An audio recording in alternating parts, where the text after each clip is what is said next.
mga naranasan nating hirap, pagod at perwisyo, at sa mga narinig nating kwento tungkol sa katakot-takot na pangungurakot nitong nagdaang mga araw, The depth of corruption has become so overwhelming.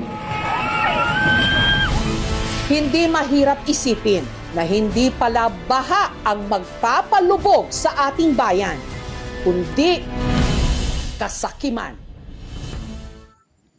Thank you for watching, mga kapuso. Kung nagustuhan niyo po ang video ito, subscribe na sa GMA Public Affairs YouTube channel.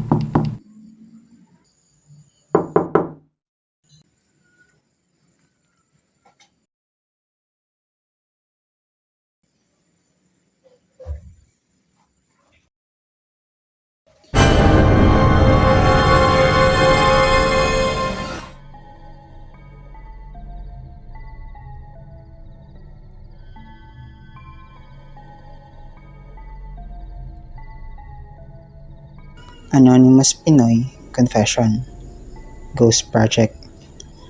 I've been keeping this to myself for weeks and I can't take it anymore. I'm sharing this anonymously because I'm scared, confused, and honestly disappointed. I am a graduating engineering technology student currently finishing my OJT in construction company. At first, everything felt like a dream. The experience, the project, the people, even the possibility of getting hired after graduation. But one day, while I was organizing documents, I discovered something I wish I never saw. The company has been reporting and getting paid for projects that were never built. Ghost projects, fabricated photos, fake receipts, everything. I didn't want to believe it at first. I thought maybe I misunderstood. But no, the more I checked, the more it became clear. And now, I'm stuck in this horrible dilemma. What should I do?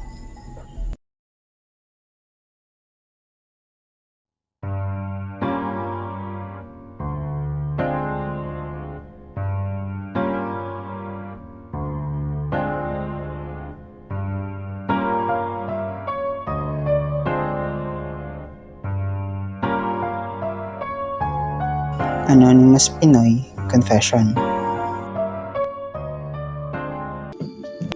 I do not fear death, but this dilemma troubles even me. Two souls, I summon you, White Lady and Black Lady. Tell me, if you were in the shoes of an OJT student who discovered corruption, what would you do? Give me options. Black Lady, you first.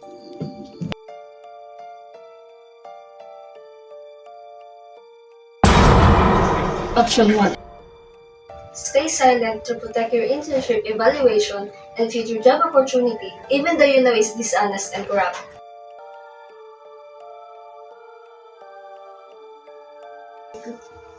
Option 2. Report the wrongdoings to the authority or the school, risking your OJT completion and your reputation in the company and possible retaliation, but standing for the truth and integrity. I've made my decision.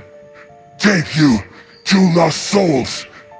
You may now continue to hunt those corrupt officials who thrive in the shadows.